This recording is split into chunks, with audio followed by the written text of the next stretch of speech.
आपको मौजू किया आज जो तकलीफ दी आपको, it is regarding the controversial statement from the election commission regarding inclusion of non locals.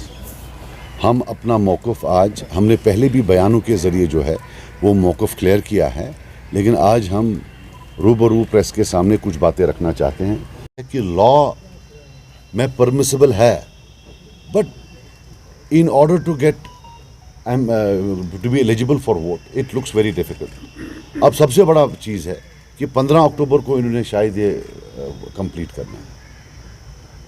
We as a party in all humility neither accept the clarification given by the government in totality, neither do we reject. Not that कि सरकार कोई हमारी acceptance के लिए wait कर रही है.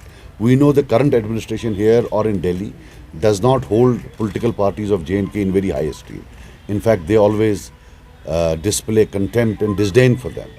So वो नहीं है, लेकिन हमें अपने लोगों की तरफ देखना है और हमें लगता है कि the final test is on 15th of October जब ये होगा। अगर हम अशरफ साहब की बात माने तो 15 अक्टूबर तक, 1 अक्टूबर तक इतने ह्यूज नंबर्स में लोग बाहर से लाकर डालना नामुमकिन है जब तक कि सरकार न करे।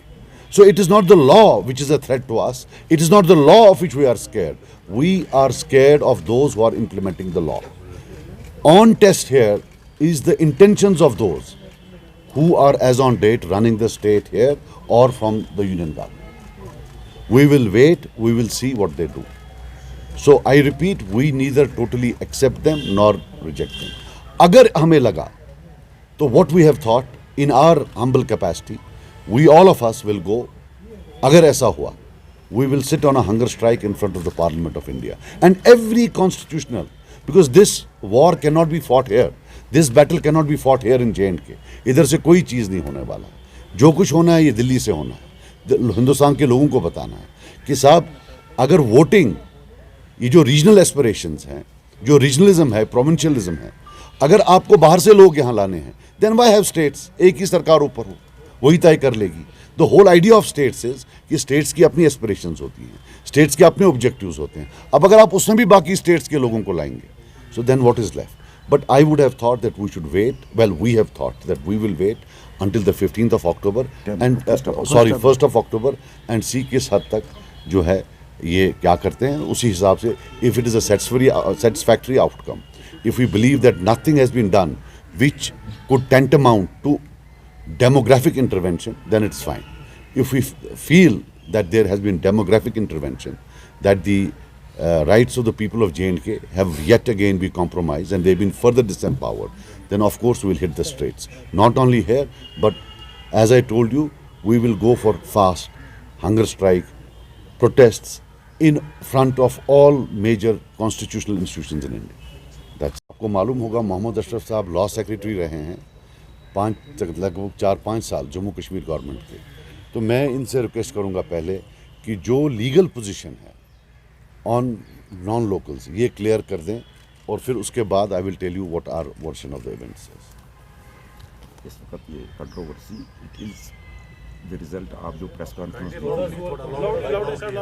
ये जो कंट्रोवर्सी इस वक्त ये शुरू हो गई है, ये it is the result of the press conference of chief electoral officer J&K।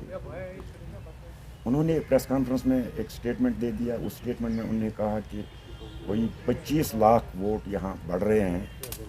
Non locals के स्टूडेंट्स का नाम भी उन्होंने ले लिया, आर्मड फोर्स का नाम भी उन्होंने ले लिया।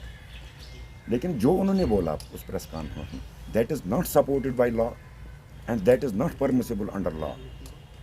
लॉ ये है कि एज यू नो कि 5 अगस्त से पहले हमें यहाँ अपना कॉन्स्टिट्यूशन था, जो कॉन्स्टिट्यूशन ऑफ इंडिया विड्रॉ किया गया है मैप को, और अब ये नई कंट्रोवर्सी जिसका अभी आपने जिक्र किया कि नॉन लोकल वोटर्स की एनरोलमेंट, क्या आप समझते हैं कि इस तरीके के मूव्स और इस तरीके के जो लॉज यहाँ पर अभी तक 5 अगस्त के बाद देखने को मिले, ये पहले से जो एप्रीहेंशन था डेमोग्राफिक चेंज का, ये अब कुछ हकीकत में तब्दील हो रहा है? आई थिंक 15 अक्टूबर को वी विल नो, 1 अक्टूबर को, आई एम सॉरी, 1 अक्टूबर को we will know everything. Immediate 11 बजे मीटिंग है, आप जा रहे हैं? नहीं, मैं नहीं जा रहा हूँ, and I will tell you in all humility मैं क्यों नहीं जा रहा हूँ।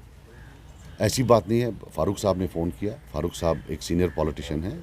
Politics apart, I don't agree with his politics, I have a lot of respect for him, but reality is that all party meetings, when they are not to be taken seriously, then they are conducted over media publicly. When they are taken seriously, you would never know that we met. So अगर serious होता तो आपको तो पता ही नहीं होता हम मिले होते। अब वो एक महतरमा बोलती हैं आप ऑल पार्टी बुलाओ, वो फ़ोन करते हैं, और सबसे बड़ी बात है कितना प्रिटेंड करें। 24 घंटे हम एक दूसरे को सियासी गालियाँ दे रहे होते हैं, आंखों का लिहाज होता है। कल ही गाली दी है मैंने, परसों उन्हें दी है। वहाँ बैठकर कितना हम प्रिटेंड करें लोगों को कि भाई एवरीथिंग इज़ हंकी डोरी। एंड आई बिलीव कि ये ऑल पार्टी है, the outcome of this will not change whether we go to the all party और not. And I will again say that in future Farooq साहब, अगर आपको कभी भी हमारी ज़रूरत पड़े, एक फ़ोन कॉल करके बोले सजाद इधर आओ, मैं उठ के चला जाऊँगा। हमारे से सीनियर हैं, मैं उठ के चला जाऊँगा। But Mehbooba ji desperate to retrieve her ground बोलेगी मैं बोलती हूँ ऑल पार्टी, वो हुक्म निकालेंगे। महाराजा हरी सिंह का टाइम गया। If you have to do something serious, यहाँ हमने PAGD बनाई, आप लोगों को क्या पता चली? Because it was done without the gaze of media. So अगर आप under the gaze of media कोई चीज़ कर लेते हैं, then it loses its relevance. That means it's point scoring. I don't want to be any point scorer. Napier Anzas, Napier Manzas. न मैं इसकी जो जाएगा मैं वो भी वेलकम करता हूँ, जो मेरी तरह यहाँ बैठेगा मैं वैसे भी वेलकम करता हूँ। हाँ, if something concrete comes which we feel it is good, then we will also support them. If they feel, God forbid, अल्लाह ना करे, अगर 1 अक्टूबर को कोई गलत खबर आई, अगर हम जाते हैं वहाँ तो वो भी हमको फॉलो करे, हम भी सब बैठते हैं। So this is practical. something practical.